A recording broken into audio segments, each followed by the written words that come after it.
to another episode of the Adrienne Ross Show, a product of the BMG Network. And maybe you are listening at the BMG Network, thebmgnetwork.com, or on a major podcast platform, or watching, actually, if you are, I'm waving, hi, watching on YouTube, the BMG Network's YouTube channel. Thank you for tuning in. I'm going to start today with a review. I've been asking for reviews, and it's been a while since I've had an opportunity to share one, so I'm going to share one today. And then I'm going to make a pitch to get you to write one also. This review is from Carrie B. Casino. And Carrie wrote, "Thank you, Adrienne, for sharing your thoughts on this new year. It warms my heart to hear positivity amid dark times. I also could not help but hear in my mind the song Believe by Brooks and Dunn as you spoke of Revelation. Silly, I know, but had to share. Keep the episodes coming. I enjoy them greatly." Thank you so much, Carrie. That is so encouraging. It's so encouraging. And she had titled it First Episode for 2022. So Carrie wrote this after that first episode of 2022. I'm so grateful. I said I'm going to make my pitch, right? I'm going to ask you also if you would go to Apple Podcasts or Spotify, wherever you listen, and leave a review. And again, people often, I say this a lot, people think that it doesn't matter. It does. Those little things really do matter. So go, give it a rating, a 5-star rating if you love the Adrienne Ross Show. Write a review. It doesn't have to be anything long or complicated, but it's much appreciated. So again, thank you, Carrie, for that. And I look forward to reading and sharing more reviews and seeing some ratings as well. Okay. All right. So let's jump into today's episode. Okay. I'm going to talk today about Ukraine. Not breaking down the whole situation of Ukraine, but I really want to focus on lessons, 3 lessons that I get from the Ukraine situation, from Russia's invasion of Ukraine. Okay, everybody's been paying attention to that, or at least somewhat, and it's a sad situation. We're praying for Ukraine, asking God to intervene there. Really, really sad situation. And yet, even in sad situations, we can take lessons from them. And that's what we're gonna do. I say a lot that I can get a lesson from anything. It's how I'm wired, it's how my brain works. You can take anything, and it's like there's something downloaded in me, and I can get a lesson from it. And such is the case with Ukraine. Not, again, going into all the specifics of, the battles and all that, and the airstrikes and that, but some lessons that we can take in our own lives that apply, that hit home for us. And I hope hit home. When I say us, I hope it's not just me. I hope it's you as well. So 3 lessons that I get from Ukraine. I'm going to start with this. We have it good. Now, I know that many of us are going through trials. We're going through tribulations. We may have a story of our lives that includes pain and trauma and all that. And yet, I still have to say, for the most part, we have it good. I posted this on social media the other day. So listen to this, and this is exhibit A of what I mean when I say we have it good. I wrote on social media, "I was relaxing in my jacuzzi after work, my Kindle in one hand, a cup of hot tea in the other, listening to the freezing rain hit my windows during this ice storm. Then my mind just went to Ukraine, and my heart began to ache again for the people there. Sometimes it escapes us how good we have it at the moment. Pray for Ukraine." And it was an eye-opener, guys. It really was. Like, I'm sitting there, I'm just kind of chilling in the jetted tub, and I've got the Kindle here, reading. I've got the hot tea here, had a little peppermint inside the hot tea, and I'm just kind of relaxing. I work hard, I work long hours, I'm up long hours, and I was just kind of chilling after work. And then all of a sudden, they just came back to me, the people of Ukraine. And I'm like, wow. And they're not chilling, having a cup of tea and got Kindle in the hand. And right, they're trying to figure out how they're going to get through this mess. Mess meaning Putin's invasion. So we have it good. And it's not like we don't know that. So when I say it's a lesson, a life lesson, it's not like we don't know. I mean, most of us know. Some people are delusional and they don't realize how that they do have it good. But most of us do. We have a bad day here and there. We get an attitude here and there. We're disappointed here and there. But ultimately, we come back to the knowledge that, you know what, we do have it good. And if we don't have that, this is what I want to impress upon us today. We do have it good. We may struggle. We may wish we had different jobs. We may see a family across the street who seems to be doing much better than we are. But please keep in mind, we have it good. We have it good in this country, to be even more specific. That God has blessed us, and I've heard people say, listen, I've been on mission trips. I've been to Guatemala. I've been to Africa, and I've heard people say from other, like other countries, and they come. I've heard people say, it's like your worst day would be like would be even better than our best day. We are so blessed, and that's something that we should always keep in mind, not just to gripe, not just to complain, not just to, I just want better. And there's nothing wrong with wanting better. We all want better. I want better. I want more. And that's, that's fine. That's okay. But let us always be mindful, especially as we look at what's going on in Ukraine. Let's keep in mind that we do have it good. Most of us are protected. Most of us aren't looking to the left and to the right and wondering when the next shoe is going to drop that could blow us out of the water. Most of us, I don't know if you saw, there was some footage of a father who had to send his daughter away for safety, and he was saying goodbye to her. And it was, I tried not to look too closely, and I kind of tried to keep it scrolling because I have such a tender heart, to be honest with you. I can be so sensitive, and it's just so sad. How do you got that daughter in front of you, and and you may never, your mindset is you may never see her again, So, and of course we have challenges here as well. But guys, keep in mind that we do have it good, and be thankful, and thank the Lord. The second lesson is, being beholden to others compromises you. When you owe someone, so to speak, it compromises you. It inhibits your ability to stand your ground because you need the other. And when you need the other, they've got you in a grip. They've got you. And what am I talking about here? A lot of this issue with Russia has to do with energy. It has to do with Putin being given control over energy rather than folks being energy independent. And my Breitbart News colleague, John Nolte, wrote a piece about this, and not going to share all of it, but he talks about those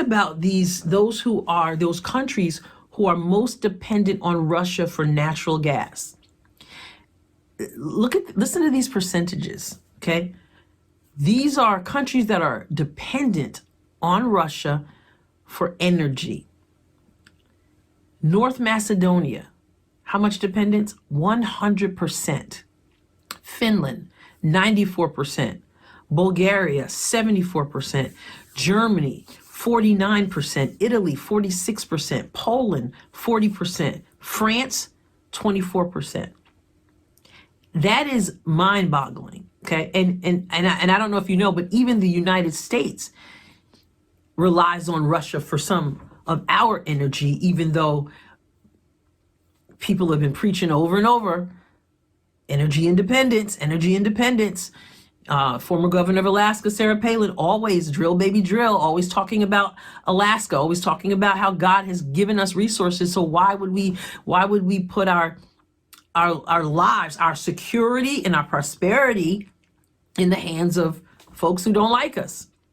And there is that inherent link, as she says, between energy and security and energy and prosperity.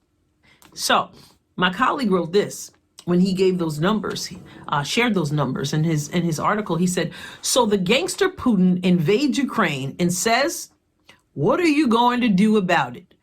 Are you going to attack me when I can shut off your economy? And that's the deal.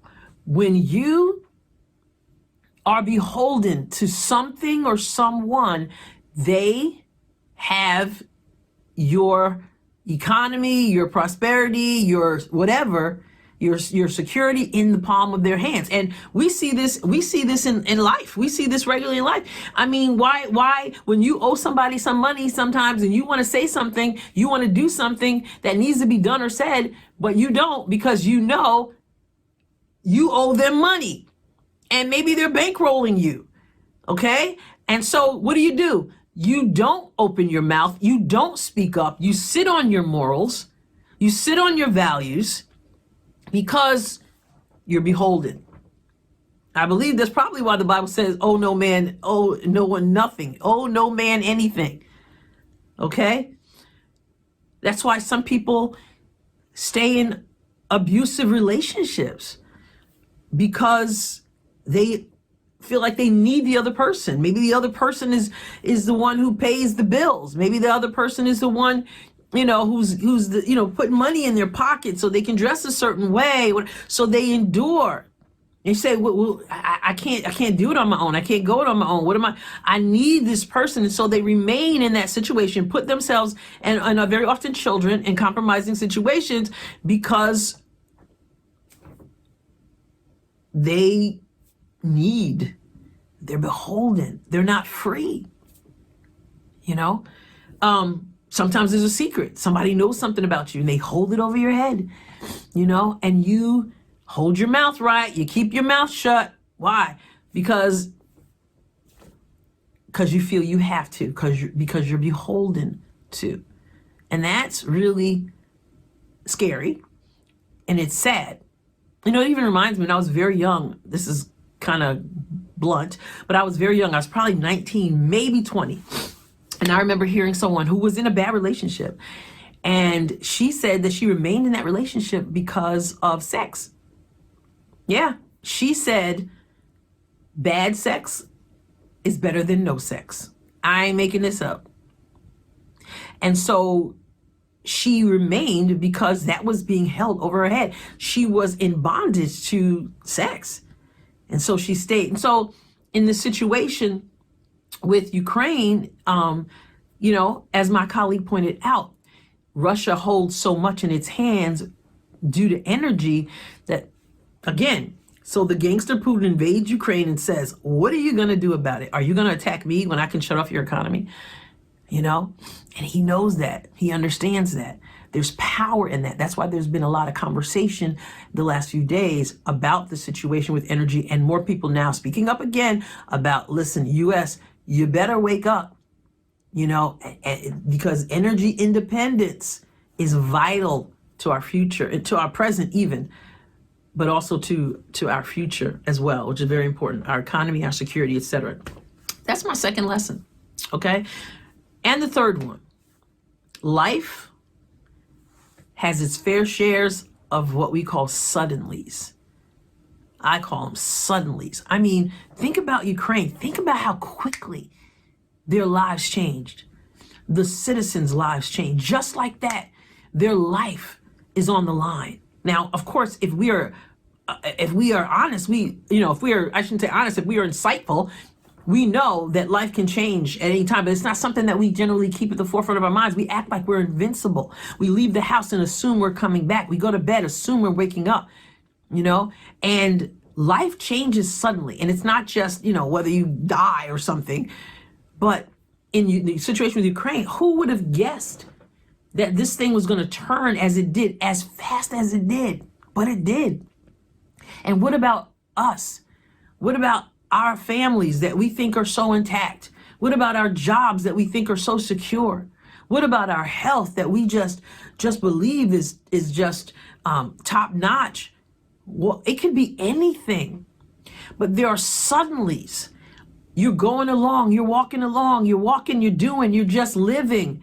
And then just like that, everything changes.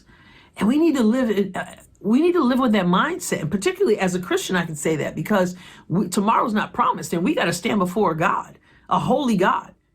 Do we really want to be playing around, or do we want to get real with God? So things change.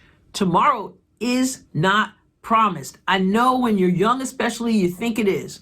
And even as we get older, sometimes we think it is, but it's not. So what are you going to do with today? What are you going to do with the only moment you have, which is now? Because there's suddenlies. Now, having said what I said in the way that I said it, let me give this perspective as well. Good suddenlies happen also. That's a lesson. We need some good positive lessons as well, right? Life is filled with them. And here's one. You can be in the worst situation ever. And just like that thing can turn. Just like that. Just as things go south, things can go north really, really fast. I always say it takes, suddenly it takes years to come, but when it comes, right? And I'm thinking about that good suddenly. It just seems like it's taken years to get there, years for this to happen, years. And then boom, all of a sudden you're propelled forward and you're propelled and set down, positioned into a good place. God does that. He does those suddenlies. Like in the Bible, in the book of Acts, when they were all with one mind and one accord in the upper room, and the Bible says, and suddenly it came a sound from heaven as of a rushing mighty wind, right? Suddenly it happened. So you can have suddenlies too that are good things. What does that say to us? It says we never, ever lose hope. Never. And we've got to fight sometimes for that hope, because anything can happen and anything can change. And it's not just about the shoe dropping. It's not just about the negative. We understand that we're frail. We understand that we're fragile. We understand that mess happens. We understand that it gets bad sometimes, but we've got to have equal, if not more, confidence and hope that there's some good suddenlies that suddenly come. And suddenly things were different. So those are just 3 lessons that I get just contemplating this situation with Ukraine, just contemplating the horror that they're going through, and asking that we pray for them, and asking that God would intervene. Understand that in the midst of their mess, God can still speak to us and give us lessons that we can carry with us into our lives. So important. So again, lesson number 1 was that we do have it good. We have it good. Number 2, being beholden to others compromises you, causes you to shut up when you should open your mouth, causes you to sit down when you should stand up, causes you to sort of look the other way, and causes other people to realize that they've got you where they want you. That's not a good place to be. And then lastly, life has its share of suddenlies. Some of them are not so good, but some of them are. So maintain your hope. God bless the people of Ukraine, and God bless all of you. And thank you for tuning in to this episode of the Adrienne Ross Show. And I invite you to go to thebmgnetwork.com and check out the other podcasts that are insightful and informative, enlightening, and even entertaining. That's the bmgnetwork.com. But also, as far as what I do, go to adriennerosscom.com, my website there. I also have a column that people can subscribe to, and that's adriennerosscolumn.com. And I have an online school. It's called Adrienne Ross Academy, ARC Academy, and I have courses there, a couple courses there. One of them in particular is called the 10 Surefire Steps to Writing Your Masterpiece, and that's for people who want to write a book or another book. It's the 10 Surefire Steps, and if you go check that out at adriennerossacademy.com, if you go there, you will you'll see that it's good for you. It's got video for those of you who want to sit and watch and take notes, and it also has just the audio if you're on the go and you want to listen, and it has PDFs to fill things out. So check that out, and you can email me at adriennerosscom@gmail.com. adriennerosscom@gmail.com. And as for the Adrienne Ross Show, please make sure you subscribe, share with someone, leave a rating, leave a review, and tune in every week to The Adrienne Ross Show. From A to Z, Adrienne is on it. God bless you abundantly. The Adrienne Ross Show was produced and edited in the BMG studio. The music was provided by Kevin MacLeod. Find more episodes of The Adrienne Ross Show at thebmgnetwork.com and major podcast platforms. Be sure to tune in regularly. You don't want to miss even one episode.